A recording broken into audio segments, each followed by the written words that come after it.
The autumn morning arrived swathed in grey, a thick mist clinging to the ancient stones of Street Catherine's chapel like a shroud, as if the very heavens understood the tragedy about to unfold within those hallowed walls. The air held that peculiar dampness of October, neither warm nor cold, but something suspended between seasons, between hope and resignation, carrying with it the scent of turning leaves and extinguished dreams. Inside the chapel, candles flickered with uncertain light against the pervasive gloom, their flames trembling as though they too sensed the wrongness of what was unfolding. Lady Eleanor Hartwig stood at the altar in a gown of ivory silk and Brussels lace, a creation that had taken 6 seamstresses 3 months to complete, each stitch a small prayer for happiness,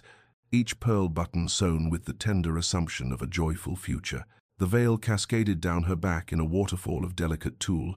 and in her hands she clutched a bouquet of white roses, her mother's favorite, chosen to honor tradition and symbolize purity. She had stood there for 17 minutes, though it felt like 17 years, watching the chapel door with an expectation that grew more desperate with each passing moment. Behind her, the rustle of silk and the clearing of throats grew more pronounced, transforming from polite patience into something else, something that made her skin prickle with the first stirrings of alarm. The vicar shifted his weight from foot to foot, his prayer book held before him like a shield, his eyes darting between Eleanor and the door with increasing discomfort. She could hear the whispers beginning, soft as moth wings at first, then gaining strength and substance until they seemed to fill the very air around her. "Where is Lord Pemberton? Surely he will arrive any moment. Perhaps the carriage has broken a wheel. How strange, how terribly strange." Eleanor felt the truth settling over her slowly, like ice forming on a winter pond, starting at the edges and creeping inward until her entire chest felt frozen, her lungs struggling to draw breath through the crushing weight of realization. He was not coming. Thomas Pemberton, the man who had courted her for 18 months, who had recited poetry beneath her window and promised her the moon and stars, who had kissed her hand with such tender reverence and sworn before her father that he would cherish her all his days, he was not coming. The whispers grew louder, no longer concealed behind gloved hands, and she heard the word she would come to despise above all others: pity. Poor Lady Eleanor, poor girl. How mortifying, how absolutely dreadful. She stood frozen, a statue carved from shame and disbelief, until finally her mother's hand touched her elbow, gentle and breaking, and whispered, "Come away, darling. Come away now." But Eleanor did not turn back up the aisle the way a bride should never walk alone and unmarried. Instead, she lifted her chin with a pride she did not feel, gathered her skirts with trembling hands, and walked forward down that endless strip of white silk runner, past the faces of 200 guests whose expressions ranged from shock to scandal to that terrible, soul-destroying pity. The veil remained in place, a merciful shield between her and their stares, though it could not protect her from the whispers that followed her like ghosts. She carried herself as though she were indeed a bride, as though somewhere ahead waited joy instead of ruin, walking toward nothing with all the grace she could summon, the white roses clutched so tightly in her hands that the thorns drew blood she would not notice until hours later, when the numbness finally gave way to pain. The weeks that followed became a blur of drawn curtains and unanswered correspondence, as Eleanor retreated into the shadowed rooms of Hartwig Manor like a wounded creature seeking the safety of its den. The ivory gown was packed away by her lady's maid, whose tears fell freely as she folded the silk that would never fulfill its purpose, and Eleanor watched with dry eyes, having discovered that some pain runs too deep for tears, settling instead into the bones like a winter chill that cannot be shaken. The invitations that had once arrived, daily requests for her presence at teas and soirees, at dinners and country gatherings, slowed to a trickle, then stopped altogether, as if her humiliation were contagious,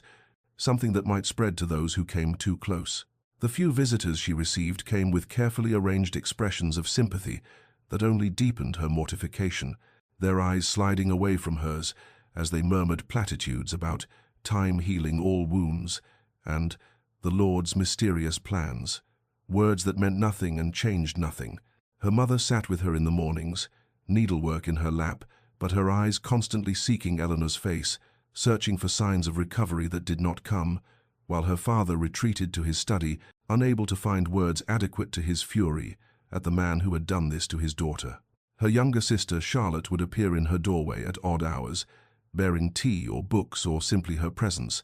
understanding somehow that silence was more comfort than speech. It was Charlotte who finally told her the truth that the rest of the household had conspired to conceal. Lord Pemberton had fled to the continent 3 days before the wedding, accompanied by Mrs. Catherine Whitmore,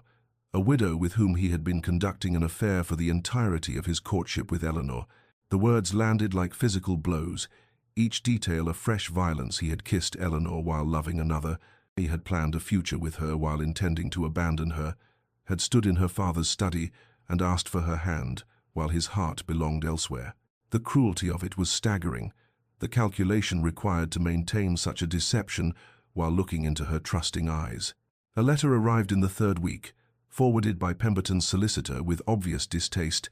and Eleanor opened it with hands that no longer trembled because she had moved beyond trembling into something colder and more permanent. His words were brief and brutally honest in their selfishness. He had realized he could not marry without love, had found that love elsewhere, believed she would eventually understand, and perhaps even thank him for his honesty. The audacity of it, that he framed his betrayal as a kindness, his abandonment as integrity, ignited something in her chest that might have been rage if she had possessed the energy for such a vital emotion. Instead, she walked to the fireplace in her father's study, held the letter to the flames until the fire caught, and watched the paper blacken and curl, his careful script disappearing into ash and smoke, taking with it the last remnants of the girl who had believed in poetry and promises, leaving behind someone harder, colder, and infinitely more alone. 4 years had passed since that grey October morning, 4 years in which Eleanor Hartwick had transformed herself from abandoned bride into something else entirely, not quite what she had been before, for that innocent girl was gone forever, but something harder and more deliberate, a woman constructed from will and necessity rather than hope and feeling. She had become a fixture of quiet respectability in the county, her days occupied with the practical management of her father's estate affairs, a role she had assumed gradually during those dark months of isolation, and which she now performed with a competence that surprised even herself. The account books that had once seemed impossibly complex now yielded their secrets to her patient attention, and she discovered in herself a talent for organization and efficiency that had lain dormant beneath the frivolous accomplishments expected of young ladies, the watercolors and pianoforte, the French and needlework that prepared one for drawing rooms, but not for life. She attended society functions with careful regularity, understanding that complete withdrawal would mark her as broken rather than merely wounded, but she maintained a distance that had become her signature, a polite reserve that discouraged intimacy while preserving propriety. The invitations had gradually returned, though they came now with a different quality, as if she were a charity case to be included out of obligation rather than desire, and she accepted them with the same cool grace with which she declined the occasional, half-hearted courtship attempts from widowers and younger sons who saw in her a respectable option unencumbered by excessive expectations. She had become known, and she knew it with bitter clarity, as the woman who was left at the altar, her identity frozen in that moment of public humiliation,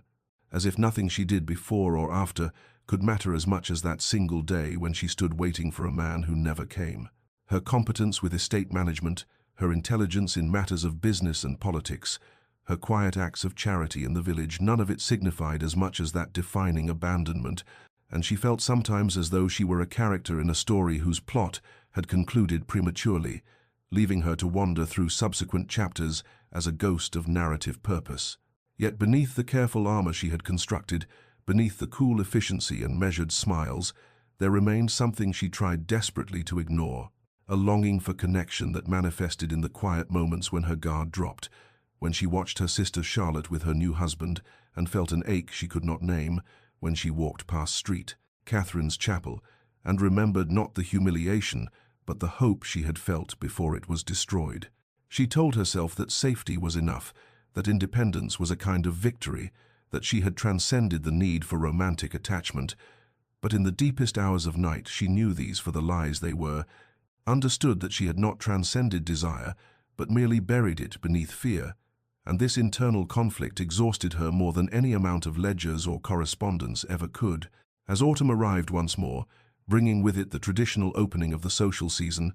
Eleanor prepared herself for another round of polite endurance, arranging her face into its customary expression of pleasant neutrality,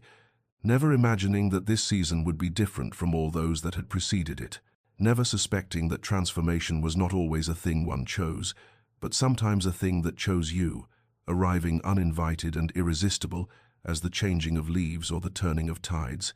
The country house gathering at Meadowbrook Estate was already in full swing when Eleanor arrived with her parents, the great hall filled with the familiar faces of county society and several notable figures from London, drawn by the reputation of Lady Pemberton's legendary autumn entertainments, a fact that struck Eleanor with bitter irony, as their hostess shared a surname with the man who had destroyed her, though no relation existed between them. She had perfected the art of entering such spaces with her armor fully in place,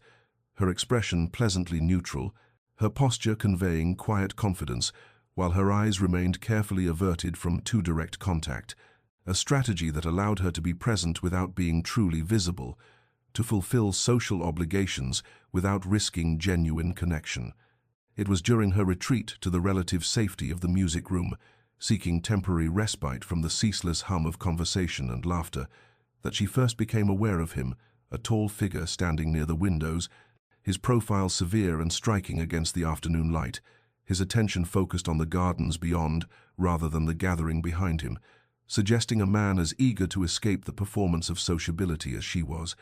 Lady Eleanor Hartwick, her hostess's voice announced with unnecessary volume, having followed her supposed escape with a new guest in tow. May I present His Grace, the Duke of Thornwick, he recently returned from diplomatic service in Vienna. Eleanor turned with practiced courtesy, extending her hand and offering the appropriate words of greeting, while her mind catalogued details with the automatic assessment that had become second nature. Nathaniel Ashford, Duke of Thornwick, perhaps 35 years of age, known for his intellect and his reserve, being sought after by ambitious mothers, but apparently uninterested in the marriage market, his reputation suggesting a man more comfortable with treaties than with drawing-room conversation. His eyes were grey, she noticed, a clear, penetrating grey that seemed to look past surface appearances to something deeper, and when his gaze met hers, she felt an unexpected flutter of awareness that she immediately suppressed, recognizing it as dangerous, a betrayal of the careful distance she maintained. "Lady Eleanor," he said, his voice low and measured, absent the effusive charm that characterized so many men of his station, "Lady Pemberton mentioned you have been instrumental in managing the agricultural improvements at Hartwick Manor. I confess, I am more interested in discussing crop rotation than the weather, if you will forgive such unfashionable conversation." The surprise of it that he had sought her out, not as an object of curiosity or pity, but for her knowledge, that he had somehow learned of her work rather than her scandal, created a small crack in her armor, and she found herself responding with genuine engagement rather than polite deflection, their conversation turning to the challenges of modernizing estate management while preserving tenant welfare, to the new agricultural theories being debated in London, to the practical applications of scientific farming methods. He listened with focused attention, asked intelligent questions, offered insights from his own estates that suggested a man who involved himself in such matters rather than delegating them entirely to stewards, and Eleanor felt something she had not experienced in 4 years. Intellectual excitement, the pleasure of being understood as a thinking being rather than merely a decorative or tragic one. Their discussion lasted perhaps 20 minutes before duty and propriety demanded they return to the larger gathering, but as Eleanor moved away, she carried with her the memory of those grey eyes, watching her with something that looked remarkably like respect, and the unsettling awareness that something had shifted in her carefully controlled world, though she could not yet name what it was, or whether she welcomed or feared the change. The second encounter came 3 days later at Lord and Lady Ashworth's evening salon, one of those carefully orchestrated gatherings where political discourse was expected to mingle with cultural refinement, where the gentlemen discussed parliamentary matters over port, while the ladies were relegated to needlework and gossip. In an adjacent room, a division Eleanor had always found stifling, though she had learned to navigate it with the same careful neutrality she applied to all social situations. She had positioned herself near a window with a volume of poetry, creating the appearance of occupied contentment that discouraged conversation. When she became aware of his presence before she saw him, and some shift in the air or quality of attention that made her look up to find the Duke of Thornwick standing before her with an expression of what appeared to be genuine pleasure at the encounter. "Lady Eleanor," he said, his voice carrying that same measured quality she remembered,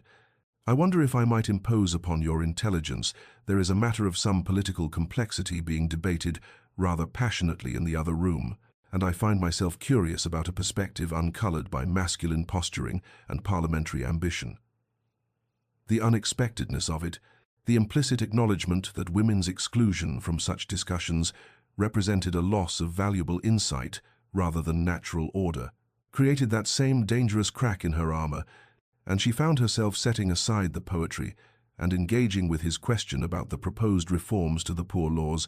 their conversation quickly deepening beyond the political specifics to questions of moral philosophy and social responsibility. He listened with an intensity that was almost unnerving, building upon her observations rather than dismissing or condescending to them, and she discovered in him a mind that valued complexity over easy answers, nuance over dogma, a quality of intellectual honesty that she had rarely encountered in drawing-room discourse. They had moved on to discussing a recent philosophical treatise when she became aware of the whispers, that familiar sound that had haunted her for 4 years, and caught the words, "Poor Lady Eleanor's misfortune," from Lady Haversmith's direction, followed by speculative murmuring about the Duke's attention to someone of her unfortunate history. The old shame rose in her throat, hot and choking, the reminder that she would never be simply Eleanor, simply a woman with thoughts and capabilities, but always the abandoned bride, the object of pity and gossip, and she felt herself beginning to withdraw, to retreat behind her careful walls. But Nathaniel, she had begun to think of him as Nathaniel rather than the Duke, though she would never speak his Christian name aloud, turned with a deliberate smoothness that suggested he had heard every word, addressing Lady Haversmith with perfect courtesy to inquire about her son's recent appointment, redirecting the conversation with such skill that the gossip was diffused without direct confrontation, protecting Eleanor from further scrutiny while allowing her to retain her dignity. When he turned back to her, his grey eyes held something that looked remarkably like understanding, and he said quietly, "I wonder, Lady Eleanor, if you might enjoy a turn in the garden. I find the air in here has become rather stale." It was an escape offered with perfect plausibility, a kindness extended without fanfare or expectation of gratitude, and Eleanor found herself accepting with a hesitant nod, surprised to discover that she was being treated not as a tragedy to be pitied, but as a person to be valued, and terrified by how much that simple distinction made her want to hope again. The garden at Ashworth House had surrendered to autumn's gentle decay, the formal beds still maintaining their structure, but softened by the season's melancholy beauty, rose petals scattered across gravel paths like abandoned confetti, the air carrying that peculiar scent of fading greenery and approaching winter, and of endings that promised eventual renewal, though the promise seemed distant and uncertain in the amber light of late afternoon. Eleanor walked beside Nathaniel along the perimeter path, acutely aware of the proper distance maintained between them, of the way her skirts whispered against the stone edging, of how the lowering sun cast their shadows long and separate across the grass, two distinct forms that occasionally merged when the path narrowed but never quite touched in reality, only in that projected darkness that seemed somehow more honest than their careful physical separation. Their conversation had shifted from the political and philosophical to something more personal, though still carefully guarded, and she found herself listening as he spoke of the particular loneliness of his position, how duty and expectation created a kind of isolation that crowds could not penetrate, how one could be surrounded by people seeking favor or alliance and still feel fundamentally alone, understood by none, known by none, seen only as a title and a collection of responsibilities rather than as a man with thoughts and doubts and the same human longings that animated every heart. "I have spent much of my life," he said quietly, pausing to examine a late-blooming rose that had somehow survived the recent cold nights, its petals tinged with frost damage but still clinging to beauty. Performing a role that leaves little room for genuine connection, one learns to be cautious, to assume that interest is strategic rather than sincere, that friendship is often a disguised petition for influence. Eleanor felt something shift in her chest, a recognition that mirrored her own experience, though from a different direction. For she too had learned that people's interest in her was rarely about who she truly was, but about what she represented. Though in her case it was not power they sought, but the titillation of tragedy, the satisfaction of pitying someone whose misfortune made their own lives seem more fortunate, by comparison. "I understand something of that isolation," she heard herself say. The words emerging before her careful control could stop them, though perhaps from the opposite perspective, to be seen only as a moment of public humiliation rather than as a complete person, and to have one's entire identity reduced to a single terrible day. They had reached a small stone bench beneath an ancient oak, its branches nearly bare now, and by unspoken agreement they sat, maintaining that careful distance, but somehow closer in understanding than proximity alone could achieve. And in the silence that followed, Eleanor felt something she had not experienced in 4 years, the comfort of being understood without needing to explain, of recognition passing between two people who had learned to protect themselves but were tentatively, carefully, lowering their guards in the presence of someone who might comprehend what that protection cost. Nathaniel turned to look at her directly, those grey eyes holding hers with an intensity that should have felt intrusive, but instead felt like being truly seen, and he said, "It requires tremendous courage, I think, to continue appearing in society when society has proven itself cruel, easier, by far, to retreat entirely, yet you persist with grace and dignity that speaks of extraordinary strength." The words landed in a place Eleanor had not known was waiting for them, some deep internal space that had been braced for pity or admiration of the wrong kind. But here instead was something different, respect for a quality she had never named in herself, acknowledgement of a choice she had not realized she was making every time she entered a drawing room or accepted an invitation, the simple courage of refusing to disappear despite how much easier disappearing might have been. As they rose to return to the house, the gathering dusk making continued absence from the party inadvisable. Eleanor realized she was smiling, and then, unexpectedly, wonderfully, terrifyingly, she was laughing at some small observation he made about their hostess's overly dramatic arrangements of autumn foliage, and the sound of her own genuine laughter startled her, for she could not remember the last time she had laughed without the sound being a performance of normalcy, a mask of ease covering the careful numbness beneath. Walking back through the garden with the lights of the house growing closer,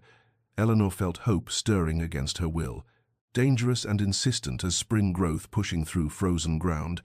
and with the hope came immediate terror, the visceral memory of what hoping had cost her before, the reminder that letting someone matter gave them the power to destroy, and that opening her carefully constructed armor even slightly might allow in not just light, but devastating pain.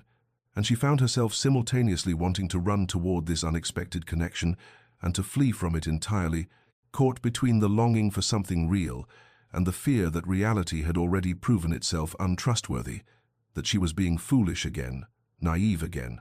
setting herself up for another humiliation that she might not survive twice. The weeks that followed the garden encounter at Ashworth House accumulated with a quiet inevitability that Eleanor found both thrilling and terrifying. As autumn deepened into the sharp clarity of approaching winter, and the Duke of Thornwick became an increasingly frequent presence in her carefully ordered life, his visits to Hartwick Manor, ostensibly concerned with matters of business with her father, questions about land management practices, inquiries about a particular breeding line of sheep that Lord Hartwick had developed, requests for introductions to the estate's remarkably efficient steward. But Eleanor was not so naive as to believe these consultations required the personal attention of a duke, nor that they necessitated the books he began leaving for her. Volumes of philosophy and poetry that appeared in the drawing room with her name inscribed on small cards in his precise, elegant hand, being selections that revealed he had been paying attention to their conversations with a care that made her chest tighten with equal parts warmth and fear. Her sister Charlotte noticed first, of course, appearing in Eleanor's chambers one evening, with eyes bright with suppressed excitement, to declare that the Duke had called 3 times in a single week, and surely Eleanor must see what that meant, must understand that a man of his position did not make such efforts without serious intent,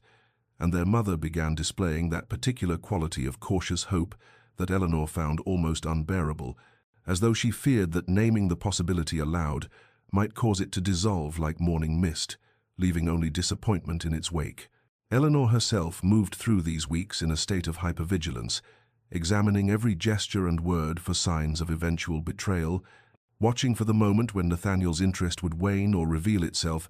as something other than what it appeared, some cruel game or, worse, genuine pity for the abandoned woman who had learned to manage estates because she had nothing else to occupy the hollow space where a marriage should have been. It was during one of his visits, when they had retreated to the library ostensibly to discuss a philosophical treatise on moral duty that he had lent her the previous week, and that the moment came, which would later seem inevitable, but felt in the instant like a small catastrophe. They had been debating a particularly complex argument about the relationship between individual conscience and social obligation, Eleanor gesturing to emphasize a point about the author's flawed logic, when their hands brushed across the open pages of the book, and the contact sent such a shock of awareness through her that she froze, every carefully constructed wall suddenly paper-thin, and she looked up to find him watching her, with an expression that held such unmistakable longing that she could not pretend to misunderstand, could not retreat behind polite oblivion. They both withdrew their hands quickly, the moment passing in less than a heartbeat, the conversation resuming with determined focus on philosophical abstractions. But something had shifted. Some acknowledgement had passed between them that could not be taken back, and as Eleanor watched him prepare to leave an hour later, noting the careful way he never pressed beyond what she offered, never demanded more time or attention than she was willing to give, she began to understand that his patience was not static, but rather evidence of a fundamental respect for her autonomy, for her right to guard herself, and this recognition was perhaps more dangerous than any passionate declaration could have been,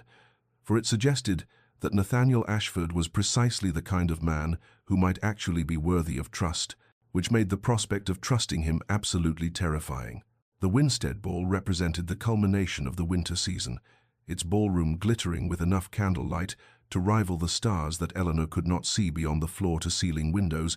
the air thick with the mingled scents of hothouse flowers and expensive perfumes, and the particular heated atmosphere that came from hundreds of bodies moving through prescribed social rituals, and she had agreed to attend, primarily because refusing would have seemed pointed, given that Nathaniel would be present, though now, standing near one of the refreshment tables with a glass of champagne, she had no intention of drinking. Eleanor wondered if she had made a terrible miscalculation in subjecting herself to this particular form of public scrutiny. She had been aware of the whispers for weeks now, the way conversations seemed to pause when she entered a room, only to resume with increased energy once she passed, the knowing looks exchanged between matrons who had perfected the art of communicating volumes through the smallest gesture. But here, in the ballroom, the speculation had reached a crescendo she could no longer ignore, for she heard her name not loudly, but with that particular carrying quality that suggested the speakers wanted to be overheard, and the words that followed landed like physical blows, despite their familiar cruelty. The Duke's attention to that poor woman seems quite marked, does it not? Lady Ashworth's voice, syrupy with false concern, drifted from behind an arrangement of ferns that provided inadequate concealment for the little group gathered there. One must wonder at his motivations. Surely pity plays some role, for what else could interest a man of his standing in someone so marked by scandal? Another voice, younger, added with barely suppressed glee. Perhaps he conducts an affair and knows she is too desperate for respectability to refuse him, too grateful for any attention to demand honorable intentions. And the laughter that followed was soft but unmistakable, designed to wound while maintaining plausible deniability should they be confronted. Eleanor felt the words reopen wounds she had thought scarred over, the old humiliation flooding back with visceral intensity. She was standing at the altar again, aware of pitying eyes, aware of her own foolishness in hoping, aware that she would always be defined by that moment of public abandonment, no matter what she achieved or who she became. And the ballroom suddenly felt suffocating, the candlelight too bright, the press of bodies too close, the very air conspiring to remind her that she would never escape the weight of other people's judgments,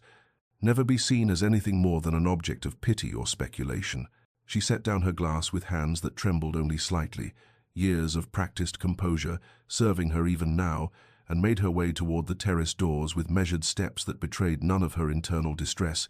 smiling vaguely at acquaintances she passed, maintaining the performance of ease even as something in her chest threatened to crack open,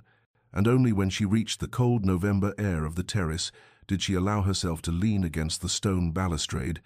fighting tears that would ruin her carefully applied cosmetics and provide more fodder for tomorrow's gossip, breathing deeply of air that smelled of dying leaves and approaching winter, and the promise of bleakness that matched her suddenly desolate internal landscape. She did not hear him approach, so lost was she in the effort to rebuild her composure, but then Nathaniel's voice came from beside her, quiet and concerned. "Eleanor, what has happened?" And she could not bring herself to look at him, and could not bear to see pity or worse confirmation that the whispers held truth in those grey eyes that had begun to mean too much to her despite every protection she had tried to maintain. "It is nothing," she managed, her voice not quite steady, merely the usual observations that follow women in my position. But he moved closer, not touching but present, solid, real, in a way that made her want simultaneously to lean into his strength and to flee from the danger of depending on it. "I perceive it is not nothing," he said carefully, and there was something in his tone, a barely controlled anger that was not directed at her that made her finally turn to face him. Finding his expression set in lines of cold fury that transformed his usually composed features into something almost frightening in its intensity, though she understood instinctively that the anger was protective rather than threatening, directed outward rather than toward her. He held her gaze for a long moment before speaking again, his words deliberate and weighted with absolute conviction. "I have never acted from pity in my life, Lady Eleanor, and I do not intend to begin now. Whatever speculation occurs in that ballroom is the province of small minds seeking entertainment, and I will not allow their judgment to determine my actions or, I hope, yours." And Eleanor felt something shift in her chest, the careful walls she had maintained, developing fissures through which dangerous hope began to seep, despite her best efforts to contain it, though fear still dominated, still whispered that hoping again would only lead to greater devastation than she had already survived. The information reached Nathaniel Ashford in the manner of most consequential revelations, not through deliberate seeking, but through the casual conversation of a well-meaning acquaintance who assumed he already possessed knowledge that would, in fact, alter the entire landscape of his understanding. He had been at his club, reviewing correspondence over a glass of port he had no particular interest in drinking, when Lord Wetherby settled into the adjacent chair with the comfortable familiarity of old friendship and remarked, almost as an aside, that it was remarkable to see Lady Eleanor Hartwick venturing into society again with such composure, considering the absolute devastation of that business with Pemberton 4 years ago, and when Nathaniel's carefully neutral expression betrayed nothing, Wetherby continued with the assumption of shared knowledge, describing in detail how the woman Nathaniel had been courting with such careful patience had been left waiting at the altar of St. Catherine's Chapel while her intended groom fled to the continent with his mistress, how she had stood there in her wedding gown as the minutes accumulated into undeniable absence, how she had finally walked down that aisle alone while guests whispered and pitied, and Nathaniel felt something cold and terrible settle in his chest, not pity, never pity, but rather a fury so intense he had to focus on keeping his hands steady around his glass, a protective rage directed at a man he had never met, but whose cruelty suddenly explained everything about Eleanor's careful walls, her hypervigilance, her fear of hoping, and more than that, revealed the extraordinary courage it required for her simply to exist in the society that had witnessed her humiliation, to attend balls and dinners and country house gatherings where she knew herself to be defined by that single devastating moment, to smile and converse and maintain composure while carrying the weight of public judgment and private pain. He excused himself from Wetherby's presence with some vague explanation his friend seemed to accept, returning to Thornwick House with his mind racing through every interaction he had shared with Eleanor, reinterpreting each hesitation and withdrawal through this new lens of understanding, seeing now that her wariness was not some general feminine caution, but rather a specific, earned knowledge that promises could be broken and hope could become the instrument of one's own destruction. And he sat in his study long into the night, staring at the fire and thinking of her standing at that altar, thinking of the humiliation and pain she had endured, thinking of the man who had inflicted such cruelty and feeling a cold fury that would have frightened him had he been capable of examining it objectively, but mostly thinking of Eleanor herself, of the strength it took to rebuild a life from such ruins, to risk even the small vulnerabilities she had offered him, despite knowing exactly how devastating betrayal could be. When he called at Hartwick Manor the following afternoon, he came with absolute resolve that his demeanor would not change, that she would see no pity in his expression or manner, that he would give her no reason to believe this knowledge had altered his regard in any way, except perhaps to deepen his respect for her resilience and his determination to prove himself worthy of her trust. And when Eleanor received him in the drawing-room,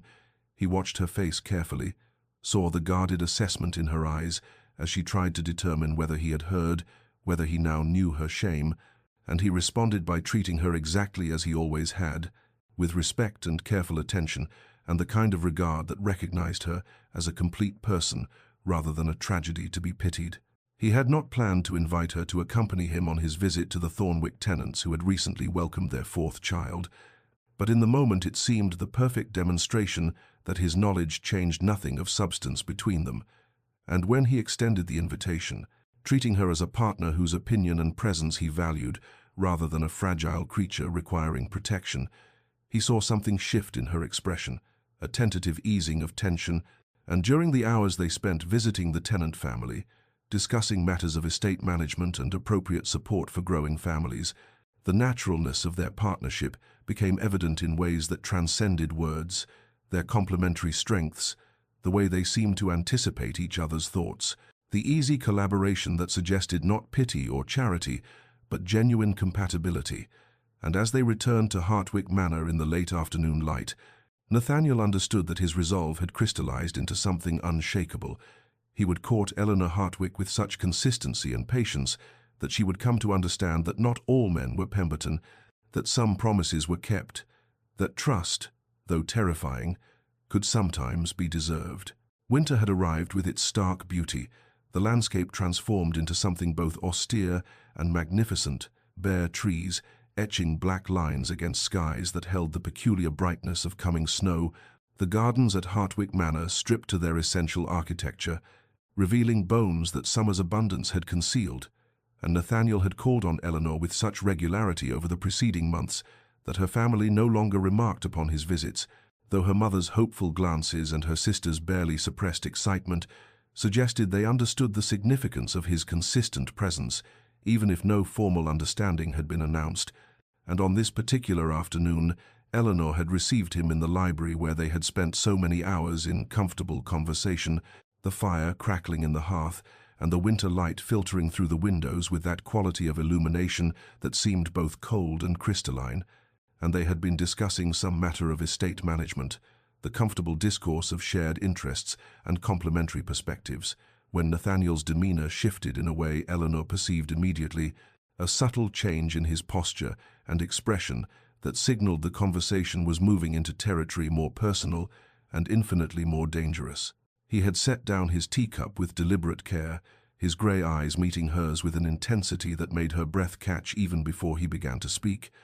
and when the words came they were measured and careful, chosen with the precision she had come to recognize as characteristic of his approach to all consequential matters. Lady Eleanor, I hope you know that my regard for you has grown over these months into something I can no longer contain within the boundaries of friendship. I have come to understand that what I feel is admiration, certainly, but more than that, affection of the deepest kind, and I find myself unable to imagine a future that does not include your presence, your partnership, and your companionship in all the years to come. He continued speaking, his proposal unfolding with careful logic that emphasized partnership and mutual respect, speaking of their shared interests and compatible temperaments, of his desire for a union built on intellectual equality and genuine regard rather than mere social convenience, and Eleanor heard the words as though from a great distance, her mind suddenly unable to process their meaning, even as her body responded with visceral terror. Her hands began to tremble, her chest constricting with the familiar sensation of panic, the room seeming to tilt and spin as memory overwhelmed present reality. And she was standing at the altar again, dressed in white satin and Brussels lace, waiting for a man who would never come, aware of whispers and pitying glances, aware of her own foolishness in believing promises that proved worthless, and the shame and humiliation of that day crashed over her with such force that she could not speak, could not breathe, could not do anything but sit frozen, while Nathaniel's carefully constructed proposal hung in the air between them like something beautiful and terrible and absolutely impossible to accept. She saw his expression shift from hopeful expectation to immediate concern, his instinctive movement toward her checked by some intuitive understanding that proximity might worsen rather than ease her distress, and he said something, words she could not quite process through the roaring in her ears, his voice gentle and careful, giving her space, offering release from the expectation of immediate response, and Eleanor found herself standing, though she had no memory of rising, found herself moving toward the door with jerky, uncoordinated movements that betrayed the complete dissolution of her usually impeccable composure, and Nathaniel made no move to stop her, simply stood watching with an expression of such concerned gentleness that it somehow made everything worse, made the terror more acute, because she wanted desperately to say yes, even as every instinct screamed that hoping again would lead only to greater devastation than she had already survived. And she fled the library without speaking, leaving him standing alone beside the fire, while her mind waged war against her heart, desire battling terror in a conflict that left her breathless and shaking as she reached her room and closed the door against the world and the dangerous, beautiful, absolutely impossible future he had offered her. Eleanor reached her room and closed the door with trembling hands, leaning against the solid wood, as though it might hold back, not just the world, but the torrent of emotion, threatening to overwhelm her entirely, and through the window she could see snow beginning to fall in thick, silent flakes that transformed the familiar landscape into something alien and strange, covering the gardens and pathways with white that seemed both pure and suffocating. And she moved to the window seat with unsteady steps, pressing her forehead against the cold glass, while her mind replayed Nathaniel's proposal in endless,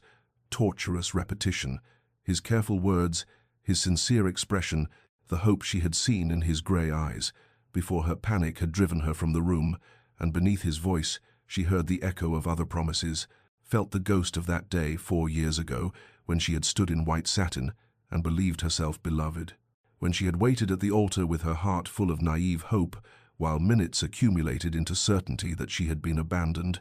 left standing before God and society as a monument to misplaced trust and foolish faith,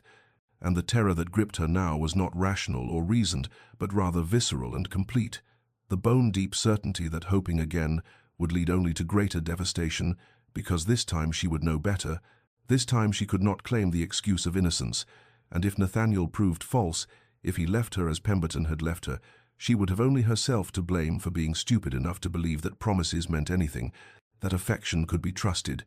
that a man's regard might actually prove constant rather than convenient. She could imagine it with terrible clarity, standing at St. Catherine's Chapel again, dressed in another wedding gown, watching the minutes pass while guests whispered with renewed pity, hearing them say that poor Lady Eleanor should have known better, that clearly there was something wrong with her if 2 men found her unworthy of keeping their promises, and the humiliation would be unbearable this time, because it would be compounded by her own culpability in hoping, in trusting, in allowing herself to believe that she might deserve happiness, and yet even as these thoughts spiraled through her mind with increasingly frantic intensity, another voice whispered beneath them, quieter but persistent, reminding her of the past months, of Nathaniel's unfailing consistency, of the way he appeared exactly when promised and treated her with respect rather than pity, of how their partnership felt natural and right in ways that her engagement to Pemberton never had, even when she was too naive to recognize the difference, of the intellectual companionship and comfortable silences that suggested compatibility deeper than mere social convenience, and she did not know which voice to believe, which truth to trust, and the conflict left her breathless and shaking as the snow continued to fall beyond the window, accumulating in drifts that would make the roads impassable and that would trap her in this moment of indecision as surely as her fear trapped her between desire and terror. A soft knock at her door eventually penetrated her awareness, and her sister Catherine entered without waiting for invitation, taking one look at Eleanor's face and immediately crossing the room to sit beside her on the window seat, taking her cold hands in warm ones and simply waiting with the patience that had always characterized her gentle nature. And after a long silence, Eleanor found herself speaking, the words tumbling out in disjointed confession. "He proposed, and I fled like a coward. And I want desperately to say yes, but Catherine, what if he leaves? What if I stand at that altar again and he does not come? What if everyone sees me humiliated twice over and knows me for the fool I am?" And Catherine listened without interruption until the words ran dry, then spoke with quiet wisdom that belied her younger years, reminding Eleanor that refusing Nathaniel was not safety but merely a different kind of loss, that she could protect herself from potential heartbreak only by guaranteeing present loneliness, that Pemberton's cruelty had already stolen 4 years of her life, and refusing to risk again would let him steal all the years that remained, and most importantly, that love always required courage, because the alternative to risking pain was accepting numbness. And which death did Eleanor prefer, the death of hoping and possibly losing, or the death of never hoping at all? And Eleanor realized with sudden, crystalline clarity that her sister was right, that refusing Nathaniel would indeed be letting Pemberton win, would be allowing fear to rule her life completely, would be choosing safety over living, and while the terror remained, would perhaps always remain, she understood that courage was not the absence of fear, but rather the decision to act despite it. And sitting there watching snow transform the world beyond her window, she began to imagine something different from the disaster her fear predicted, began to tentatively allow herself to remember Nathaniel's steady presence and wonder whether perhaps this time, this man, might actually prove constant, might actually mean the promises he made, might actually be offering not a repetition of past pain, but the possibility of future joy. Eleanor sent word to Nathaniel the following morning, a brief, formal note, requesting that he call upon her at 2 o'clock if his schedule permitted, and she spent the intervening hours in a state of trembling determination,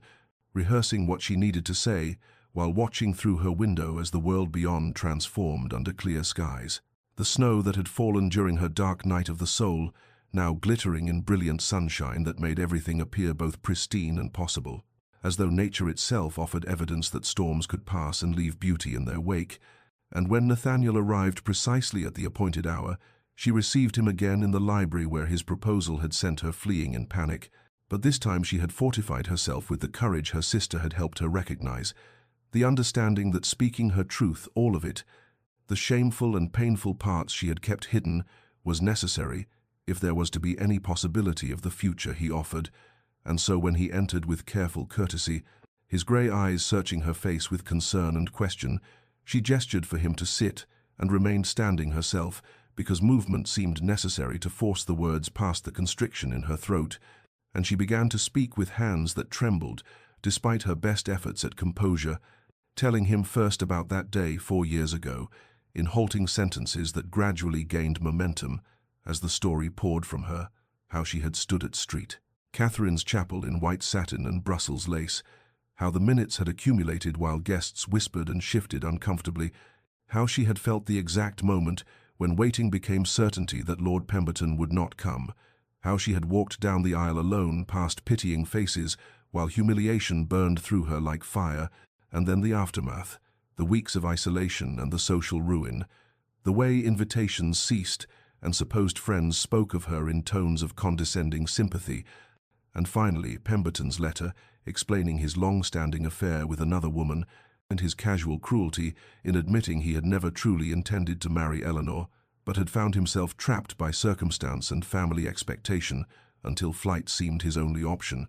And she told Nathaniel how she had burned that letter and watched her naive dreams turn to ash, but could not burn the memory, could not erase the fundamental lesson she had learned about the worthlessness of promises and the foolishness of trust. And her voice broke as she described the fear that now gripped her, the terror of standing at an altar again, of hoping again, of risking the devastating humiliation of being abandoned twice over, because what would that say about her? What essential flaw must she possess if 2 men found her unworthy of keeping their promises? And she explained that she wanted desperately to say yes to his proposal, but did not know how to silence the voice that insisted hoping was simply inviting greater pain, that trusting again would prove her not brave but merely stupid. And when she finally fell silent, the words exhausted and her composure hanging by the thinnest thread, she looked at Nathaniel where he sat, watching her with an expression of such focused attention that she knew he had heard not just her words, but the fear beneath them. And the silence that followed felt heavy with emotion, weighted with all she had revealed and all that now hung in the balance. And she waited for his response, with her heart pounding and her hands still trembling, uncertain whether confession would bring relief, or simply confirm that she was too damaged for the happiness he offered, but knowing that honesty was the only foundation upon which anything real might be built. And so she stood in the winter sunlight streaming through the library windows and waited for Nathaniel to speak, to judge, to decide whether her broken trust could be worthy of his patient regard. Nathaniel remained silent for a long moment after Eleanor's confession ended,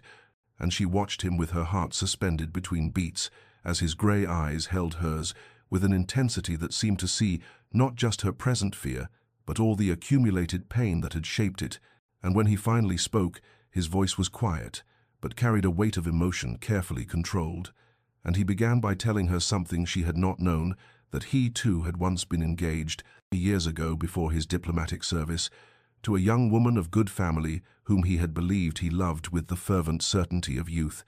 and she had seemed to return his affection with equal measure until 3 weeks before their wedding, when he discovered quite by accident that she had been conducting an affair with his closest friend, that the two had been planning to elope, but his friend's family had threatened disinheritance, and so she had remained engaged to Nathaniel while maintaining her true attachment elsewhere. And he had confronted her only to hear her admit with casual cruelty that she had never loved him, but rather his title and fortune, that she found him too serious and cold, that marrying him would have been a sacrifice she was willing to make for security but not for love. And Nathaniel told Eleanor that he had ended the engagement immediately and thrown himself into diplomatic work abroad, using duty and distance as shields against further vulnerability. And for years he had attended social functions when required, but had maintained careful emotional detachment, had refused all matchmaking attempts, and had built walls as surely as Eleanor had built hers. And he explained that what had drawn him to her was not pity or convenience, but rather recognition he had seen in her quiet composure and careful distance, a reflection of his own protective armor, had sensed beneath her controlled demeanor the same loneliness he felt. And their conversations had revealed not just intellectual compatibility, but something deeper, a quality of authenticity that came from having survived betrayal and chosen to continue living despite it. And he told her that her strength astonished him, that appearing in society after such public humiliation required courage he deeply admired, that managing her father's estate with such competence while carrying private pain spoke to character far beyond what society's shallow judgments recognized. And then his voice dropped even lower as he said the words that would echo in Eleanor's memory forever after. "I am not Pemberton, Eleanor. I do not make promises I cannot keep, and I would rather remain unmarried all my days than prove myself unworthy of the trust you might grant me." And he told her that he understood her fear because he had felt it himself, that learning to hope again after betrayal was perhaps the most difficult thing a heart could attempt, and so he would not press her for an immediate answer or demand that she set aside years of protective caution simply because he asked it, but instead he proposed that they have a long engagement, months or even a year if she required it, with no public announcement, no societal pressure, simply time for her to observe his consistency, to test his promises against his actions, to become certain in her own mind and heart that he meant what he said, and if at any point she wished to end the engagement, she would be free to do so without consequence or recrimination. And Eleanor found that tears were sliding down her cheeks as he spoke, years of held emotion finally releasing, and she realized that she was crying not from fear now but from something more complex, relief that he understood, gratitude that he offered patience rather than pressure, and beneath it all the tentative, fragile, terrifying whisper of hope that perhaps this time, this man, might actually prove constant, might actually mean his promises, might actually be offering not a repetition of past betrayal, but the possibility of future joy. And she managed to nod, though she could not yet speak, accepting his offer of time, not saying yes, but crucially not saying no either. And Nathaniel reached across the space between them to gently take her hand, his touch warm and steady, and they sat together in the winter sunlight, streaming through the library windows, while Eleanor's tears fell, and the world seemed to hold its breath at the threshold of transformation. Spring arrived with the tentative grace of all new beginnings, bringing with it pale green leaves unfurling on bare branches and early crocuses pushing through softened earth, and Eleanor watched the world's renewal from the windows of Hartwick Manor with something that felt dangerously close to hope, though she examined this feeling carefully, as one might examine a beautiful but potentially fragile thing, uncertain whether it would shatter at rough handling or prove more resilient than fear predicted. And in the months following her acceptance of Nathaniel's offered time, she discovered that trust could indeed be rebuilt through the accumulation of small consistencies. He called, when he said he would, arrived at the precise hour promised, and when unexpected business required him to cancel an engagement, he sent word immediately with genuine apology and a specific alternate proposal, never leaving her to wonder or wait in the anxious uncertainty that had once defined her experience of promises, and they maintained their agreement of privacy, making no public announcement of understanding between them, which granted Eleanor the freedom to observe without the weight of societal expectation or the fear of public humiliation, should she ultimately decide she could not proceed, and she found herself gradually allowing hope to take root, imagining tentatively what a future might look like with this steady, patient man who treated her intelligence with respect and her fear with understanding, though there came an afternoon in late April when panic seized her without warning, as they sat in Hartwick Manor's drawing room discussing a book he had brought her, and suddenly she could not breathe, could not think past the overwhelming certainty that she was being foolish, that trusting again would inevitably lead to fresh devastation, and she stood abruptly with some stammered excuse, expecting anger or frustration at her irrational terror. But Nathaniel simply set down his teacup and regarded her with those steady grey eyes and said quietly, "Eleanor, I am not going anywhere. Take whatever time you need. I will be here when you are ready to continue our conversation, or if you would prefer, I can take my leave and return tomorrow. Whatever grants you peace." And his calm acceptance of her fear without judgment or pressure somehow steadied her more than any protestations of devotion could have done. And in early May they attended a village charity event together at St. Catherine's Chapel, and Eleanor felt her heart pound as they approached the building where she had once stood, abandoned. But Nathaniel walked beside her with solid presence, and as they entered the nave with its familiar stone arches and stained glass windows, she realized, with something like revelation, that the chapel was simply a building, that the past was simply memory,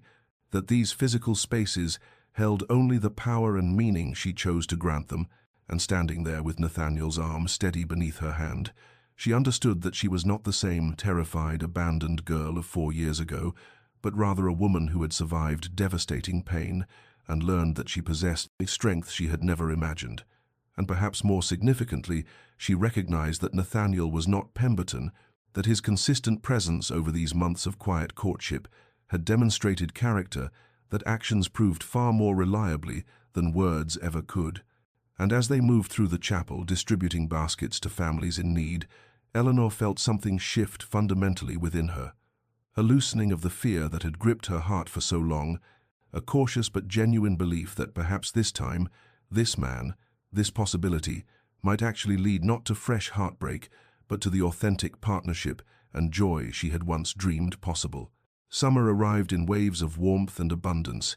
transforming the gardens of Hartwick Manor into a riot of color and fragrance, and Eleanor stood at her bedroom window one evening in late June, watching roses bloom in the golden light of approaching sunset, their petals unfurling with the confident certainty of things that knew their season had arrived, and she felt something settle within her that had been unsettled for so very long, a quiet certainty that mirrored the rose's unhesitating bloom, a recognition that her season too had finally come, that the long winter of fear and the tentative spring of cautious hope had given way to something warmer and more sure. And she realized with sudden crystalline clarity that she was ready, that the fear which had gripped her heart for months had not disappeared entirely, but had transformed into something she could carry without being crushed by its weight, into courage rather than paralysis, and she knew with bone-deep certainty that she wanted to marry Nathaniel Ashford. wanted to build a life with this patient, steady man who had proven through accumulated small consistencies that his promises meant something, and the realization brought not panic as it once would have, but rather a sense of rightness that felt like coming home after long exile. And so she left her room with purpose, moving through the familiar corridors of Hartwick Manor and out into the gardens where she knew she would find him, for he had developed the habit of walking among the roses in the evening when he called, and she found him there as expected, his tall figure outlined against the honeyed light. And when he turned at her approach, something in her expression must have communicated her intent, because his grey eyes sharpened with attention and careful hope, and Eleanor stopped before him with her heart beating strong and steady rather than frantic, and she said with a voice that did not tremble, "Nathaniel, I have an answer for you." And she watched his hands tighten slightly at his sides, the only outward sign of tension in his otherwise composed demeanor, and she continued, "Yes, I will marry you. I am certain now. I am ready." And for a moment he simply looked at her as though committing the moment to permanent memory, and then joy broke across his features like sunrise, carefully controlled, as all his emotions were, but unmistakably genuine. And he stepped forward to take her hands in his touch warm and solid and real, and he said quietly, "Eleanor, you have made me happier than I believed possible." And then he was drawing her closer, and she was rising on her toes to meet him, and their first real kiss was everything she had not let herself imagine, tender and promising and full of the future they would build together. And when they finally drew apart, she said something that clearly surprised him. "I want to marry at St. Catherine's Chapel." And she saw his momentary concern that she was forcing herself to face trauma, but she shook her head and explained, "I will not let that place remain a site of sorrow. I will transform it, reclaim it, make it mean something new." And Nathaniel's expression shifted to profound admiration, and he said, "You are the bravest person I have ever known." And they stood together in the summer garden as the light faded to rose and gold, planning a future that felt not like naive dreams, but like solid ground beneath their feet. Eleanor's decision to marry at St. Catherine's Chapel required explanation, for Nathaniel's initial response had been immediate concern that she was forcing herself to confront trauma before she was ready,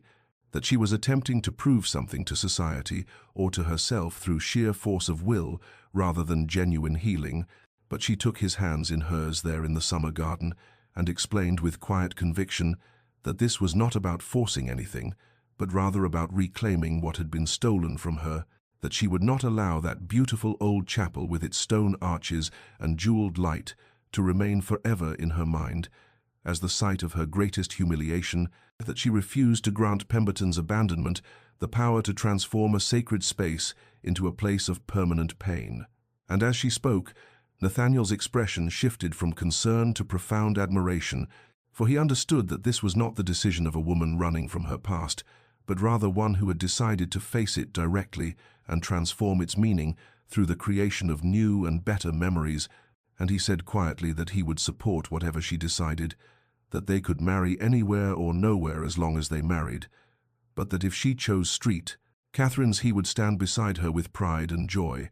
And in the days that followed, they began to plan a ceremony that would be intimate rather than grand, including only those people who had truly supported Eleanor through her darkest time rather than the obligation invitations and social climbing guests who had witnessed her first intended wedding.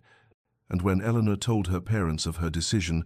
her mother wept with a complicated mixture of joy at the engagement and emotional recognition of her daughter's courage, while her father embraced her with fierce pride and said that she had become a woman of greater strength than he had ever imagined possible.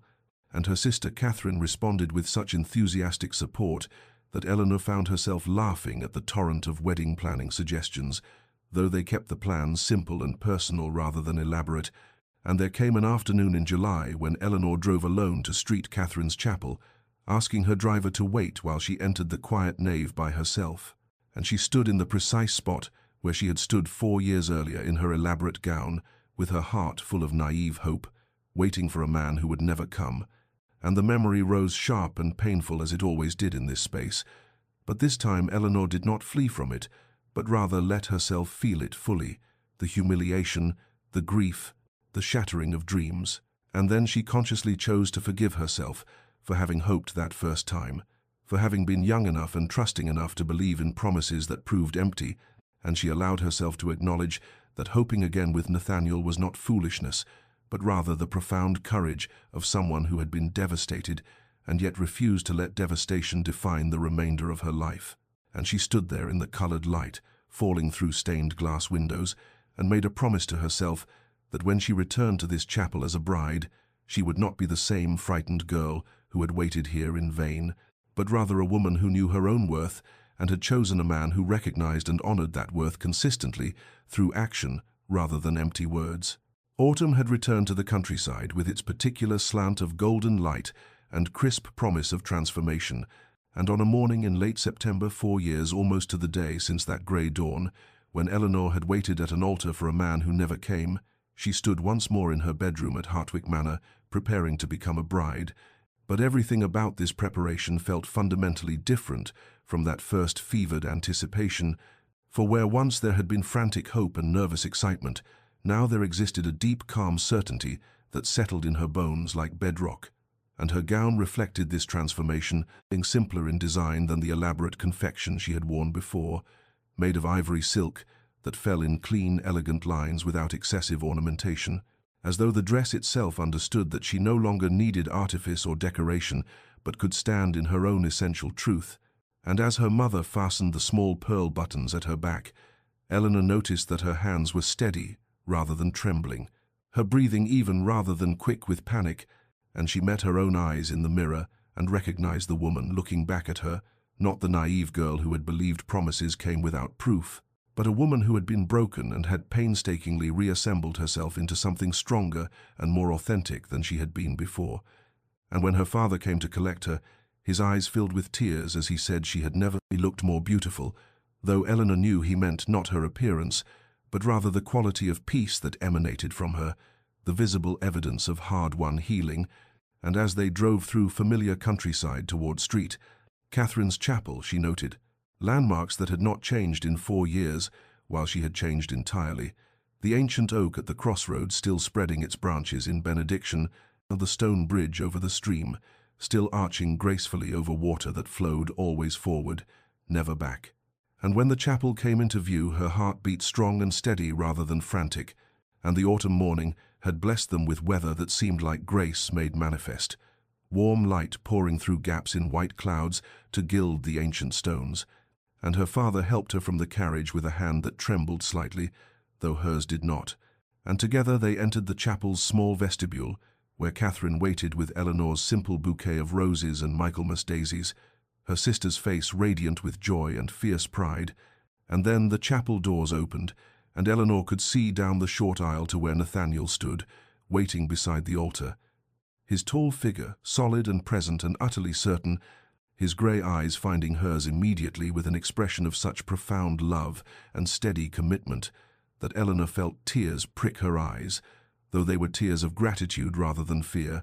and as she walked forward on her father's arm, she was acutely aware of the profound difference between this moment and that terrible morning 4 years ago. For then she had walked toward empty space and broken promises, while now she walked toward a man who had proven through countless small consistencies that his word meant something, that his presence could be relied upon, and that he would not vanish like morning mist when tested. And when her father placed her hand in Nathaniel's, the warmth and solidity of his grasp felt like an answer to questions she had been asking for years, and she knew with absolute certainty that she was finally, truly chosen. The ceremony began with such quiet simplicity that it felt almost like a prayer rather than a public declaration, and as Eleanor stood beside Nathaniel before the vicar, she was acutely aware of the faces gathered in the pews behind them, not the crowd of obligation and curiosity that had witnessed her first intended wedding, but rather the small collection of people who had truly loved her through her darkest time,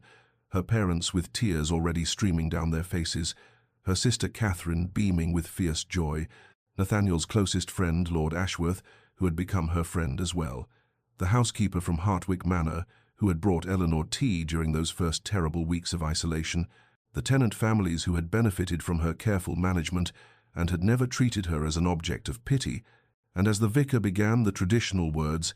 Eleanor found that her voice emerged steady and clear when it came time to speak her vows. no trembling or hesitation, but rather a firm certainty that seemed to come from some deep place within her that had been forged through suffering into something unshakable, and she promised to love and honor this man, not with the naive enthusiasm of untested hope, but with the conscious choice of someone who understood exactly what promises meant and how much courage it required to make them. And when Nathaniel spoke his vows in return, his grey eyes never left hers, and his words were not the standard formal phrases, but rather something he had written himself, specific and personal, referencing the garden where they had first truly talked, the patience they had both learned through their separate wounds, the partnership of equals he envisioned for their future, and his voice held such quiet intensity that Eleanor felt tears slip down her cheeks though she was smiling. And when the vicar finally pronounced them husband and wife, and Nathaniel kissed her with tender reverence, Eleanor experienced an emotional breakthrough so profound it felt almost physical, as though something that had been frozen inside her chest for 4 years suddenly thawed and began to flow again. And it was not simple joy she felt, though joy was certainly present, but rather something more complex and hard-won vindication that she had been right to hope again. Healing that came from having a terrible memory overlaid with a beautiful one in the same space. Transformation from the abandoned girl she had been into the chosen woman she had become. And as they turned to walk back down the aisle together, Eleanor was overwhelmingly conscious of the symbolic completion of this moment, that she was walking the same path she had walked alone in devastation 4 years ago, but now walking it with a partner whose hand held hers firmly, and whose presence beside her was solid proof that some stories did find their proper endings, even after the most painful false starts. And when they emerged from the chapel into autumn sunlight that had broken through the morning clouds, with almost theatrical timing, Eleanor paused and turned to look back at the ancient stone building, and she consciously released the ghost of that grey morning when she had stood inside alone and humiliated. Let it dissipate like smoke into the golden air, and she understood that Catherine's Chapel would never again hold power over her as a site of trauma, but had been reclaimed as simply a beautiful old building where she had once suffered but had ultimately triumphed. And Nathaniel squeezed her hand gently, as though he understood exactly what this moment meant to her. And together they walked toward the carriage that would carry them forward into their future, leaving the past finally and fully behind them where it belonged. 5 years had passed since that autumn morning, when Eleanor had walked down the aisle of Catherine's Chapel as the Duchess of Thornwick, and the transformation of her life had been so complete and so profound that sometimes she had to pause and remind herself that the anxious, guarded woman she had been was the same person as the woman she had become. And on a warm afternoon in late summer, she stood in the gardens of Thornwick Estate, watching her children play among the rose beds that she herself had redesigned. 3-year-old James chasing butterflies with the serious concentration he had inherited from his father, while baby Caroline dozed in her nurse's arms in the dappled shade of an ancient oak, and Eleanor felt a contentment so deep it was almost painful in its intensity, not the shallow happiness of someone who had never suffered, but rather the hard-won peace of someone who had descended into darkness and climbed back into light and knew the difference between the two, and she had grown into her role as Duchess with a confidence that came from genuine partnership with Nathaniel, for he consulted her on estate matters and political decisions, and treated her not as an ornament or a vessel for heirs, but as an equal whose intelligence and judgment he valued, and the household staff respected her because she had earned that respect through competence and fairness, and the tenants trusted her because she knew their names and their concerns and worked tirelessly to improve their conditions. And when society whispered about the Duchess of Thornwick, now they spoke not of the woman who had been abandoned, but rather of her remarkable management of the estate during Nathaniel's absence on diplomatic missions, her clever solutions to agricultural problems, her kindness to those in need. And that afternoon, as Eleanor stood in her garden, a carriage arrived bearing a young woman she had met briefly in London, Lady Beatrice Weston, whose face bore the particular pallor and brittle composure that Eleanor recognized immediately as the mask of recent social devastation, for Beatrice's engagement had been broken under scandalous circumstances, and she had come to Thornwick at Eleanor's gentle invitation to escape the worst of London's gossip, and Eleanor received her with warmth and without questions, understanding that what the girl needed most was simple acceptance without judgment. And over tea in the drawing room, Beatrice's composure finally cracked, and she spoke haltingly of her humiliation and her fear that she would never recover, that her life was effectively over at 22, and Eleanor listened with the patience of someone who had walked this path herself, and when Beatrice finally fell silent, Eleanor spoke quietly of her own experience, not in dramatic detail but with simple honesty, and she told the younger woman that the pain she felt was real and valid and should not be diminished, but that it would not last forever. That healing was possible even when it seemed impossible, that sometimes what felt like the worst thing that could happen was actually a redirection towards something better, and Beatrice looked at her with dawning hope, as though Eleanor's very existence was proof that survival was possible. And later that evening, when the children had been put to bed, Eleanor and Nathaniel sat together in the library, in the comfortable silence of two people who did not need constant conversation to feel connected, and he looked up from the correspondence he was reading to study her face, with an expression of such enduring love that Eleanor felt her heart expand, as it still did after 5 years of marriage, and he said simply that watching her counsel Beatrice had reminded him of why he had fallen in love with her in the first place, her strength and compassion and refusal to let suffering make her bitter, and Eleanor crossed to him and took his hand and reflected aloud that she was grateful for all of it, even the pain, because that terrible day at Street, Catherine's chapel had set her on a path that led eventually to this room, this man, this life, and she understood now that sometimes the worst heartbreak was necessary to break open the places where real love could eventually take root.